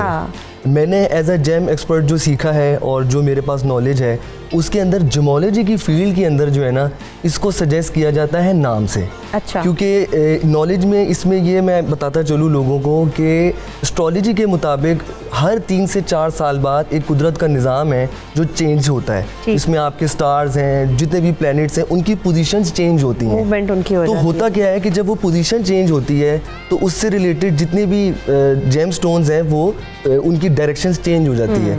तो नॉर्मली जिसको आप जो स्टोन बताएं फिर वो उससे डिफरेंट हो जाता है। लेकिन जिमोलॉजी के अंदर ये है, और जो जवाहरात का जितना भी नॉलेज है उसके मजमूए में ये है कि जिस शख्स का कोई भी नाम है, उसका जो फर्स्ट वर्ड है इन उर्दू फॉर्म के अंदर, उससे रिलेटेड जो भी जेम हो हम उसको बताते हैं कि आप वो पहने। जैसे किसी का नाम अनम है, अकरम है, अलिफ से, अब उस वर्ड के साथ 4-5 स्टोन्स हैं, एगिट है, रूबी है, सफ़ायर है, वो हम बताते हैं लोगों को कि आप ये पहन सकते हैं। उसका बेसिक फ़ायदा क्या होता है? उसका बेसिक फ़ायदा ये होता है कि उस नाम से रिलेटेड और उस स्टोन से रिलेटेड उस वर्ड में कुछ चीज़ें हैं जो आपस में एक दूसरे के साथ कंबाइन होती हैं। यहाँ पर मैं थोड़ा सा आपको ये बताता चलूँ कि हमारे माशरे के अंदर लोगों में ना एक छोटा सा कॉन्सेप्ट है, एक मिस गाइडेंस भी फैल गई है, और लोग कुछ मिस गाइड भी हो जाते हैं कि फ़लाना पत्थर पहनने से बिज़नेस अच्छा हो जाएगा, जॉब अच्छी मिल जाएगी, और कुछ लोगों का है कि वाइफ अच्छी मिल जाएगी। अच्छा। तो ऐसी चीज़ें नहीं होती। बेसिकली मेरे साथ हसन सर बैठे हैं एज अ थेरेपिस्ट, और हुमायूं सर ने भी सही कहा कि इसका जो इम्पैक्ट है ना वो बेसिकली है केमिकल कंपोजिशन। ये जितना भी स्टोन्स है इसका केमिकल कंपोजिशन का बॉडी पे इफेक्ट आता है। अब जैसे एक एमरल्ड स्टोन है, ग्रीन कलर का होता है, उसकी केमिकल कंपोजिशन है बेरिलियम, एल्युमिनियम और सिलिकेट। अच्छा, वो उसका कॉम्बिनेशन है जिससे वो बन रहा है। अच्छा, लेकिन हसन मुझे ये बताएं, जैसे फॉर एग्जांपल मैं अपनी मिसाल दे दूं, मुझे हालांकि पता है लेकिन फिर भी मैं वैसे एज एन एग्जांपल अपने आपके सामने कोट कर रही हूँ। जैसे मुझे अपनी डेट ऑफ बर्थ याद ना हो, मुझे अपना डे याद ना हो, और शायद मेरे वालिदैन ने जो मेरा नाम रखा है वो शायद मेरी शख्सियत पे सूट ना कर रहा हो, या मुझे वो सूटेबल ना हो, मेरे लिए मुश्किलात ज़्यादा पड़ रही हूँ, तो मैं ऐसी सूरत में आपके पास आ जाऊँ कि हसन मुझे कोई पत्थर आप सजेस्ट करें जो मेरे नाम के, एक तो नाम मुझे वैसे सूट नहीं कर रहा, सही है, तो उस नाम के ऊपर आप पत्थर का इंतखाब कैसे करेंगे? देखिए, बड़ा अच्छा सवाल है आपका। इंतखाब बेसिकली जो भी आपका नाम है, अब देखिए हमें नाम तो आपका रखा गया है, हमने तो उसको उस चीज़ से मशरूब करना है कि वो आपके लिए गुड हो जाए या आपको अच्छा फ़ायदा पहुँचाए। तो अब आपका जो नाम का फर्स्ट वर्ड है ना, हम उससे रिलेटेड देखेंगे कि आपके नाम के साथ कौन से स्टोन्स हैं जो आपके नाम के साथ मंसूब होते हैं, जो आपको फ़ायदा दे सकते हैं। लेकिन हसन, मुझे तो मेरा नाम सूट ही नहीं कर रहा, मेरे लिए मुश्किलात हैं, मुझे रोज़ कुछ ना कुछ ऐसा बुरा देखने को मिल जाता है, मेरे काम उल्टे पड़ रहे हैं, तो ऐसी सूरत में आप मुझे पत्थर कैसे सजेस्ट करें? देखें, मैं दोबारा वही बात रिपीट करूँगा कि स्टोन्स बेसिकली आपके हालात नहीं बदल रही या आपको कोई ऐसी चीज़ बेनिफिट नहीं दे रही कि आपको कहें कि जी मुझे तो ये फ़ायदा हो गया है। ये बेसिकली थेरेपी है आपकी बॉडी के अंदर जितनी भी यही मैं लोगों को थोड़ा सा क्लियर करना चाहता हूँ कि इस चीज़ को ना इससे मशरूफ करें कि लेकिन आप जो हसन बात कर रहे हैं, हमारी जो अवाम है पाकिस्तान की, बल्कि दुनिया भर में जिन लोगों का ईमान है, जो बड़ा बिलीव करते हैं पत्थरों के ऊपर, हमायूं भाई मैं आपसे भी अगर यही सवाल करूं कि मतलब मेरे शख्सियत पे मेरा नाम सूट नहीं कर रहा, मुझे अपनी डेट ऑफ बर्थ का कुछ नहीं पता, तो ऐसी सूरत में मुझे पत्थर पहनना है ताकि मेरे अंदर जो कमियां हैं, जो मेरे रास्ते की मुश्किलात हैं वो ख़त्म हो सकें,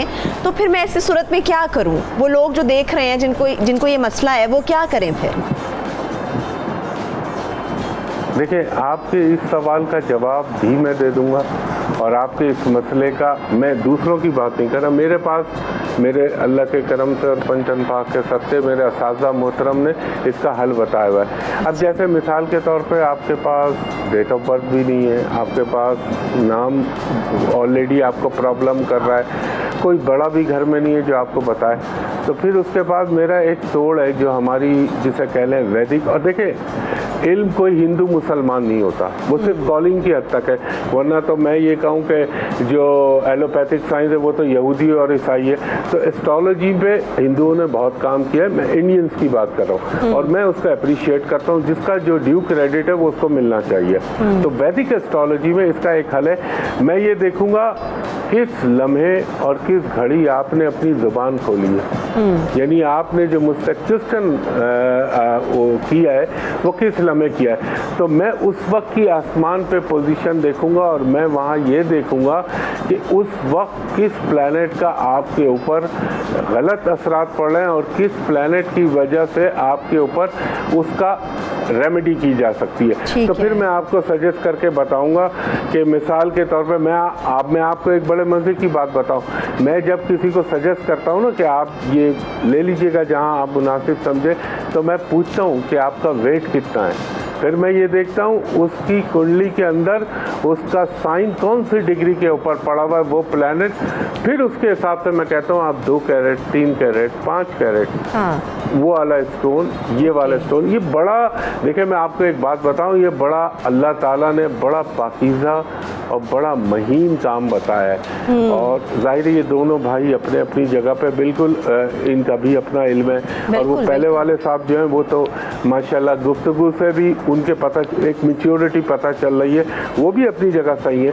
लेकिन बात ये है, अब जो मैं एस्ट्रोलॉजी करता हूँ, आजकल आपने देखा होगा, खैर इसका अल्हम्दुलिल्लाह पायनियर हूँ मैं इलेक्ट्रॉनिक मीडिया पे, आजकल आपको बड़े लोग नज़र आते होंगे, जब एक जायचा बनता है तो उसके अंदर 23,500 एस्पेक्ट्स और नजरात इन्वॉल्व होती हैं और लोग तक ये आप पहन लीजिए या आप ये काम कर लीजिए, फिर उसके बाद 35 तरीक़ों से उसके हॉरोस्कोप को इवेल्युएट किया जाता है, तो फिर आदमी आगे अपनी ज़ुबान खोलना शुरू करता है कि आप ये करें या आपके साथ ये हो सकता है। और एक बात हर मुसलमान अपने जहन में ये मुसल्लम हकीकत बिठा ले, वरना वो शिर्क खफ़ी हो जाता है कि तमाम अच्छाइयाँ तमाम बुराइयाँ मिन जानिब अल्लाह, इसकी औकात कुछ नहीं है। ये ऐसे ही है कि जैसे मेरे सर में दर्द हुआ तो मैंने डिस्प्रीन खा ली या एस्प्रीन खा ली, या मुझे अगर टाइफाइड हो गया तो मैंने क्लोरोमफेनिकॉल पी लिया, तो वो चीज़ जहन में रखे,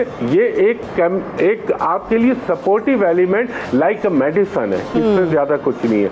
बाकी हतमी ज़ात सिर्फ अल्लाह तबारक व तआला की, वो चाहेगा तो आपको फ़ायदा होगा, और अगर वो नहीं चाहेगा तो दुनिया इकट्ठी हो जाए, आपको कोई नुकसान नहीं पहुंचा सकती। ठीक है, बहुत शुक्रिया, थैंक यू सो मच मयूं भाई, आपने अपना बड़ा कीमती वक्त आज सुबह सवेरे पाकिस्तान के लिए निकाला। इंशाल्लाह फिर भी आपको इसी तरह से तकलीफ देते रहेंगे। आपका बेहद शुक्रिया, आपने हमें ज्वाइन किया।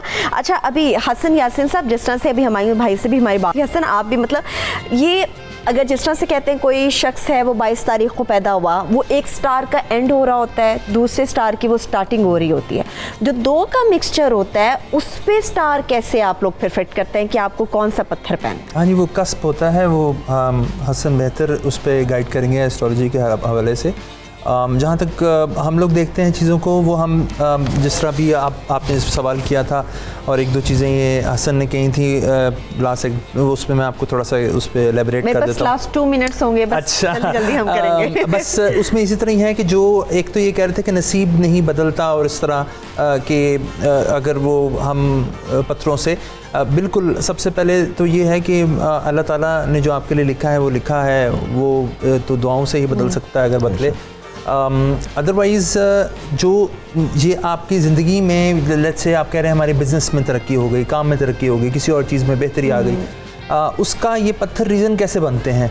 रीज़न ऐसे बनते हैं कि अगर आपके कोई एलिमेंट है, ऐसी एलिमेंट है जिसकी वजह से आप सोच नहीं सही पा रहे, डिसीजन सही नहीं ले पा रहे, कैलकुलेट नहीं सही कर पा रहे, क्योंकि आप अंदर आपके अंदर कोई जिस्म में जेन्युइनली हेल्थ प्रॉब्लम है मगर आपको नहीं लग रहा, ठीक है, वो नेगेटिविटी या हेल्थ इश्यूज जो हैं वो आपको वो मूड स्विंग्स की सूरत में भी सामने और डिफरेंट चीज़ें हैं, तो वो आपको डिसीजन नहीं करने दे रहे, और डिसीजन ना करने की सूरत में बहुत सारी अपॉर्चुनिटीज आपके सामने खड़ी होती हैं और आप ले नहीं पाते और वो मिस हो जाती हैं। और जिस तरह ये चीज़ करेक्ट होती है तो वो अपॉर्चुनिटीज आप ग्रैब करना शुरू होते हैं और अचानक आप कहते हैं कि बिजनेस में मुझे फायदा होना चाहिए। ठीक है, अच्छा मुझे हसन लास्टली आप ये बताएं कि किस नाम ने कौन सा पत्थर पहनना है, इसका तयन कैसे होता है? देखिए, इसका तयन मैंने आपको बताया कि जो भी जिस शख्स का नाम है उसके नाम का फर्स्ट वर्ड, जैसे मैंने पहले बात की कि कोई लड़की है या लड़का है, उसका अनम नाम है उसका, तो अलिफ से जो स्टोन्स इसके साथ रिलेट होते हैं वो हम बताते हैं। जैसे मैं आपको बता देता हूँ कि अलिफ जो है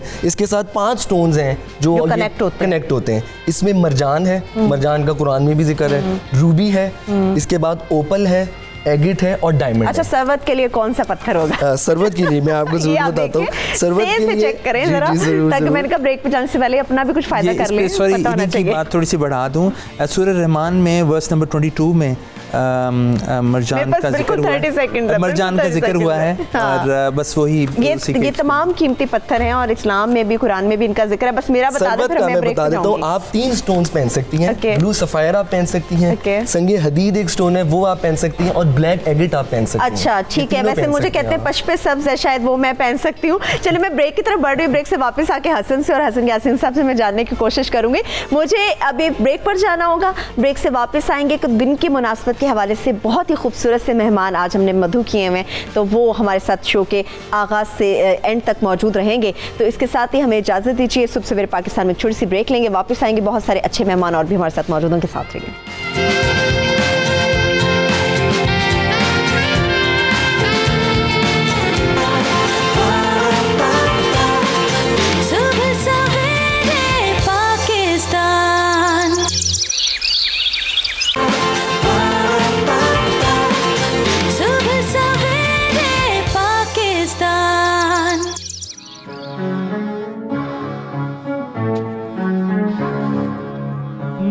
खुदा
पिन्हा मगर तू रूबरू है, खुदा पिन्हा मगर तू रूबरू है।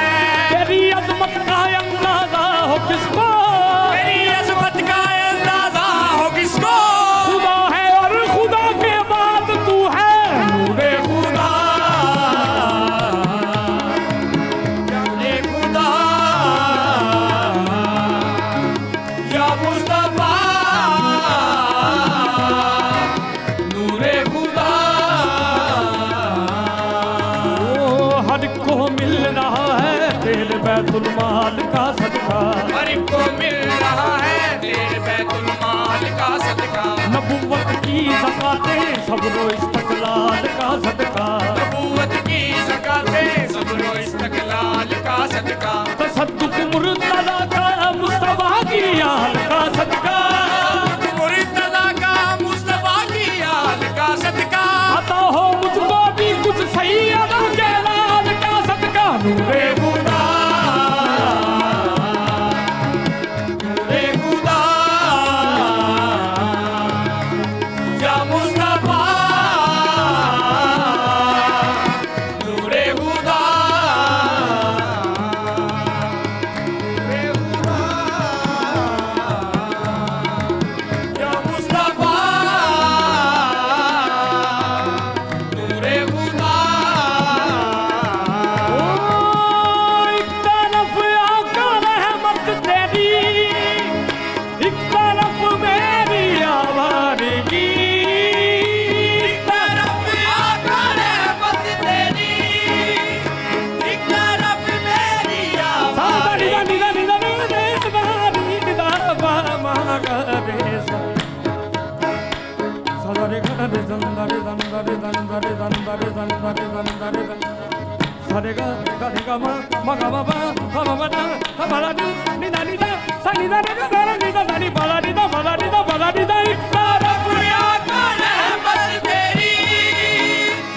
तरफ मेरी आवारगी। तूने फिर भी नवाजा मुझे, वसीयत मेरी शर्मा गई। या मुस्तफा या मुस्तफा मुस्तफा या मुस्तफा तेरे मंगते जाए कहाँ। रे खुदा रे खुदा या मुस्तफा नूरे खुदा नूरे खुदा या मुस्तफा नूरे खुदा।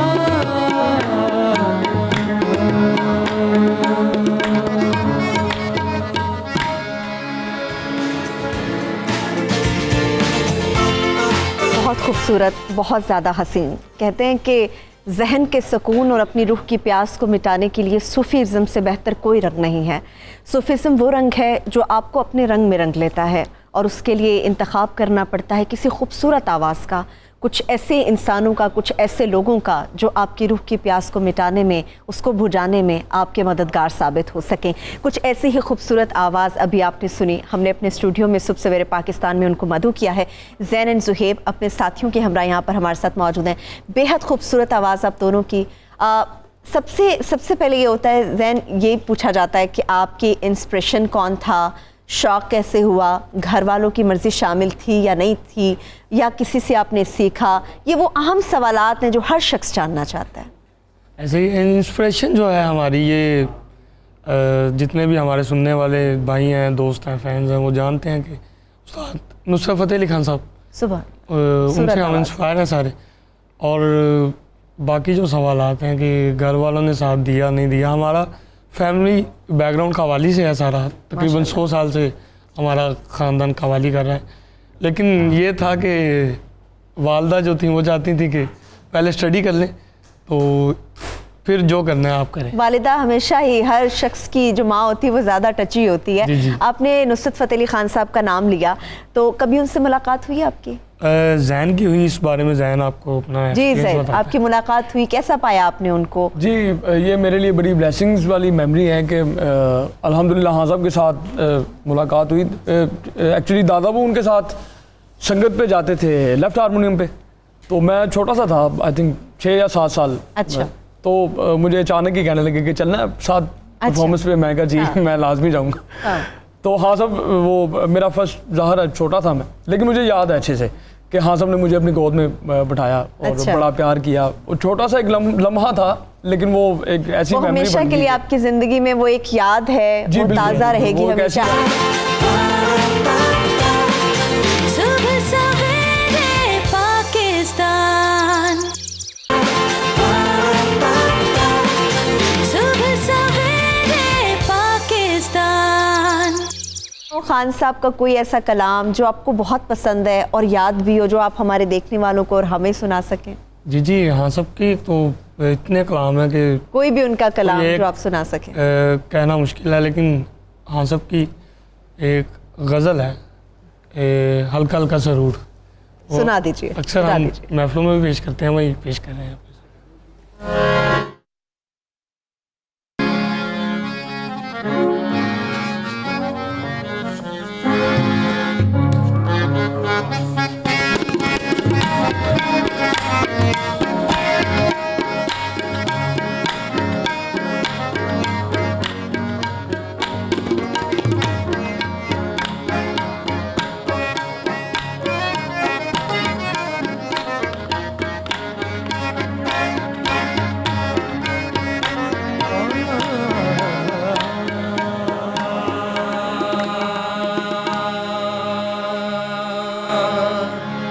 साकी की हर निगाह पे, साकी की हर निगाह पे बल खा के पी गया।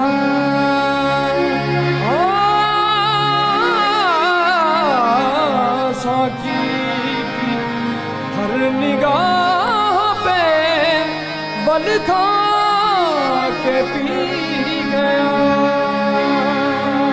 लहरों से खेलता हुआ लहरा के पी गया।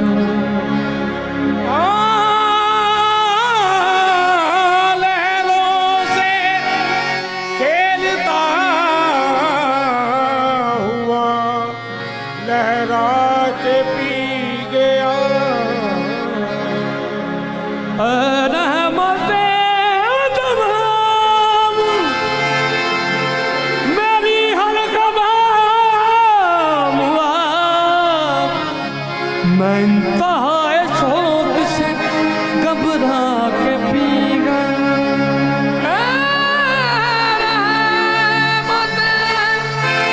रहमते तमाम मेरी हर हदम मैं इंतहाए शौक में घबरा के पी गया। पास रहता है दूर रहता है कोई दिल में जरूर रहता है। ऐसे रहते हैं वो मेरे दिल में जैसे जुल्मत में नूर रहता है। अब आदम का ये हाल है हर वक्त मस्त रहता है चूर रहता है। ये जो हल्का हल्का ये जो हल्का हल्का सुरूर है। ये जो हल्का हल्का सुरूर है। ये जो हल्का हल्का सुरूर है। ये जो हल्का हल्का सुरूर है। ये तेरी नजर का कसूर है कि शराब पीना सिखा दिया। ये तेरी नजर का कसूर है कि शराब पीना मगने तेरी नजर का कसूर है कि शराब पीना सिखा दिया। ओ ये जो हल्का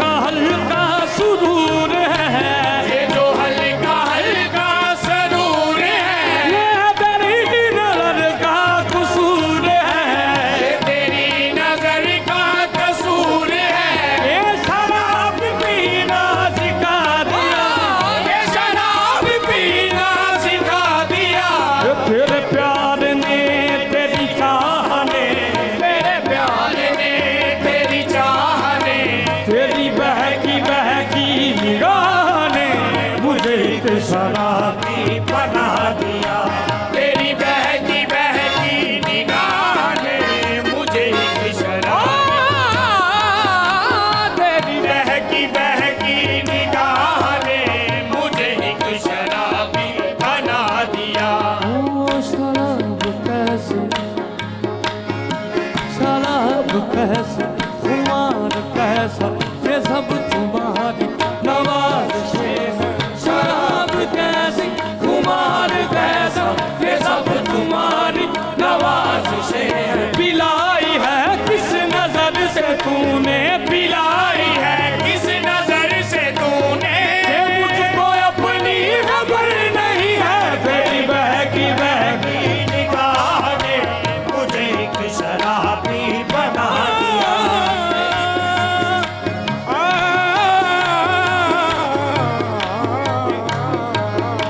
तेरी बहकी बहकी निगाह ने मुझे एक शराबी बना दिया। ओ तेरा प्यार है मेरी जिंदगी, तेरा प्यार है मेरी जिंदगी, तेरा प्यार है मेरी जिंदगी, तेरा प्यार है मेरी जिंदगी, तेरा प्यार है बस मेरी जिंदगी, तेरा प्यार है बस मेरी जिंदगी, तेरा प्यार है बस मेरी जिंदगी, तेरा प्यार है बस मेरी जिंदगी, तेरा प्यार है।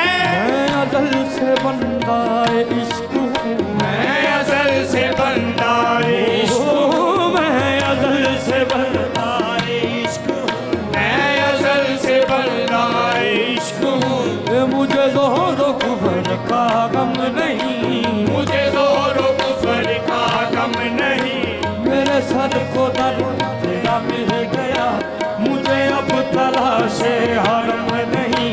मेरे सर को दर्द तेरा मिल गया, मुझे अब तलाशे हरम नहीं। हूँ मेरी बंदगी है वो बंदगी जो बाकायदे दे वो हरम नहीं।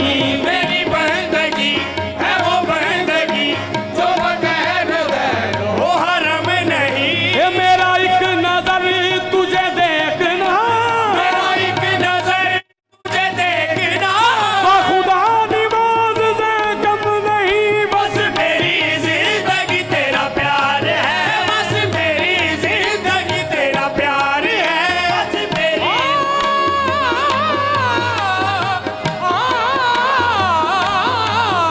बस मेरी जिंदगी तेरा प्यार है।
मेरी जिंदगी तेरा प्यार है, बस मेरी जिंदगी तेरा प्यार है, तेरा प्यार है मेरी जिंदगी, तेरी याद है मेरी बंदगी, तेरी याद है मेरी बंदगी, जो तेरी खुशी वो मेरी खुशी, वो तेरी खुशी वो मेरी खुशी, ये मेरे जुनू का है मोजज़ा, ये मेरे जनू का है मोजज़ा, जहाँ अपने सर को झुका दिया वहाँ मैंने काबा बना दिया, जहाँ अपने सर को झुका दिया वहाँ मैंने काबा बना दिया।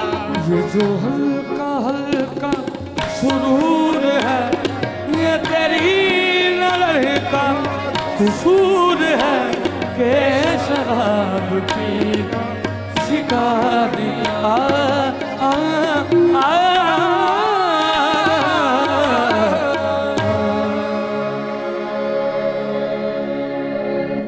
बहुत खूबसूरत, बेहतरीन आवाज़। और अभी शायद वक्त की बहुत किल्लत होती है कभी कभी जब आप किसी शहर में किसी जादू में जकड़े जाते हैं, मगर वक्त आपको अंदाज़ा होता है कि बहुत तेज़ी से पर लगा कर उड़ रहा है। बहुत शुक्रिया आपका ज़ैन ज़ुहैब, आप अपने साथियों के साथ यहाँ पर तशरीफ़ लाए। अभी बड़ी खूबसूरत सी आवाज़ सुनने के बाद अगर मैं ये कहूँ कि सुबह सवेरे पाकिस्तान के सेट पर जो इन्होंने कलाम पेश किया, उसमें ये कह सकती हूँ ये जो हल्का हल्का सुरूर है तेरी आवाज़ का कसूर है। इसके साथ ही सुबह सवेरे पाकिस्तान से हमें इजाज़त दीजिए। आप सब मेहमानों का भी बेहद शुक्रिया। अपना फीडबैक हमें ट्विटर और फेसबुक पेज पर ज़रूर दीजिएगा। अपना बहुत सा ख्याल रखिए। कल फिर से मुलाकात होगी। खुदा हाफिज़।